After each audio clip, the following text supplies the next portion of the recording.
हाय, hello, नमस्कार मैत्रिणींनो, मी जोशना. तर आज आपण बघणार आहोत काठपदर साडीचा वन पीस. तर हे अस्तर आहे, 3 मीटर अस्तर घेतलेलं आहे आणि ही साडी आहे. तर स्क्रीनवर तुम्हाला दिसत आहेत, मी मापे दिलेली आहेत. तर आपण आता फ्रंट पार्ट आणि बॅक पार्ट दोन्ही एकसाथ कट करणार आहोत. त्यासाठी मी अस्तर घेतलेलं आहे आणि माझ्या शोल्डरपासून कमरेपर्यंतची उंची आहे 15 इंच. त्याच्यामध्ये 1 इंच वाढवून 16 इंच उंची घेतलेली आहे. त्याचबरोबर शोल्डर घेतलेला आहे मी 5.5 इंच आणि मुंडा घेतलेला आहे 6 इंच. आता बॉक्स तयार करून घेऊया. छाती आपल्या आहे 34 इंच, तर 8.5 इंच उंची छाती येते आणि 2 इंच शिलाई मार्जिन. गळा आहे आपला 6 इंच. तर गळा मी असा ड्रॉप केलेला आहे. आपण गळा कॅनव्हासवर कट करणार आहोत त्यासाठी. आता 6 इंचापासून आपल्याला शोल्डरला मुंड्याला आकार द्यायचा आहे. अशा पद्धतीने आकार दिला आणि थोडंसं खाली यायचं आहे. त्याचबरोबर कंबर आहे माझी 30 इंच आणि 1 इंच 1 इंच आपल्याला टक्ससाठी घ्यायचं आहे आणि 2 इंच शिलाई मार्जिन. तर टक्स घेतलेला आहे मी 4 इंचापासून आडवा आणि उभा टक्स घेतलेला आहे मी 5 इंचाचा. दोन्ही साईडला अर्ध्या इंचाचं मार्जिन देऊन घ्यायचं आहे. अशा पद्धतीने 1 इंचाचा टक्स रेडी होतो हा.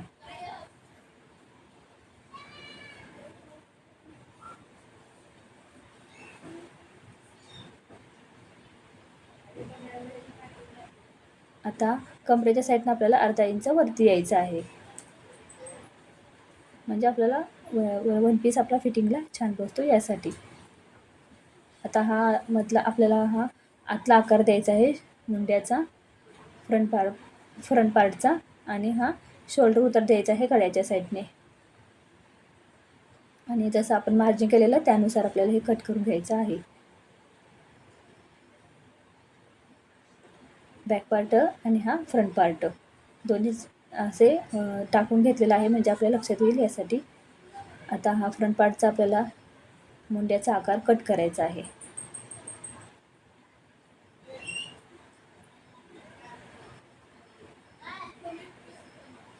बॅक पार्टला पण आपण टक्ससाठी मार्जिन करून घेतलेलं आहे, जेणेकरून आपल्याला लक्षात यावं यासाठी. आता आपण बाही कट करणार आहोत. तर बाहीची उंची आहे 15 इंच, 14 इंच उंची आहे, 1 इंच वाढवून 15 इंच झालेलं आहे.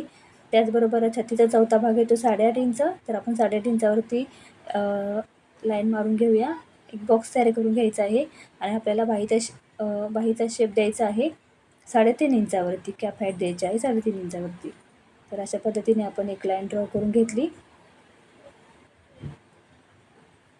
त्याचबरोबर वरच्या साईडने तिरकी अशी लाईन आपण मारून घेणार आहोत आणि बाहीला आकार देऊन घेणार आहोत, जसं मी दाखवलेलं आहे त्याप्रमाणे. आता दंडघेर आहे माझा 10 इंच, त्याचा अर्धा होतो 5 इंच, 2 इंच शिलाई मार्जिन देऊन घेतली. एक लाईन मारून घेऊया आपण.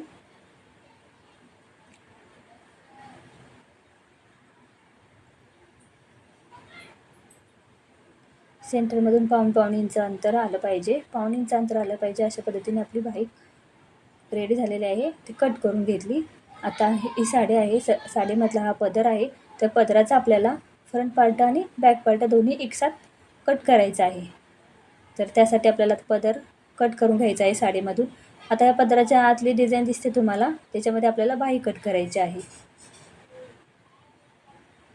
एकदम व्यवस्थित असं आपण पदर कट करून घेतला आणि त्याचबरोबर आपण हे फ्रंट पार्ट आणि बॅक पार्ट दोन्हीही अस्तरचं ठेवून अर्धा इंचाचं अंतर एक्स्ट्रा घ्यायचं आहे आणि मग कट करायचं आहे. आता जी खाली डिझाईन राहिलेली दिसते तुम्हाला बॉटम साईडला, त्याच्यामध्ये आपण बेल्ट तयार करणार आहोत कमरेसार. अशा पद्धतीने व्यवस्थित असं कट करून घेतलं. आता ही बाही ठेवली अस्तरची, जी तुम्हाला सांगितलेली त्याप्रमाणे मी ठेवून असं कट करून घेतली साडी. आणि त्याच्यामध्ये आपल्याला काट यूज करायचे आहेत खाली बाहीला. तर साडी सरळ कट करून घेतली. जी साडी उरलेली आहे त्याचं 4 पट घडी घालून घेतली. आणि आता आपल्याला काय केलेलं आहे, शोल्डरपासून आपण कमरेपर्यंतची उंची घेतलेली आहे 14 इंच. तर ती आपण सोडायची आहे वरती आणि आपली उंची आहे 54 इंच वन पीसची. तर त्याच्यामधले आपल्याला 14 इंच मायनस करायचं आणि राहिलेली उंची टाकून घ्यायची.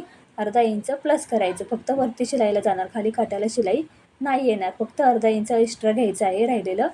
म्हणजे 54 इंचामधून आपल्याला कमरेची शोल्डरपासून कंबरेच्यापर्यंत आपण किती घेतलेलं 14 इंच. तर त्यामधून आपल्याला ते मायनस करायचं आहे आणि अर्धा इंच फक्त वाढवून घ्यायचं आहे. अशा पद्धतीने मी कट करून घेतलेली आहे साडी आणि सेंटरला कट मारून घेतला आणि अशा पद्धतीने आपलं कटिंग झालेलं आहे वन पीसचं. तर हा व्हिडिओ तुम्हाला आवडला असेल तर नक्की सबस्क्राईब करा आणि भेटूया नेक्स्ट व्हिडिओमध्ये. थँक्यू.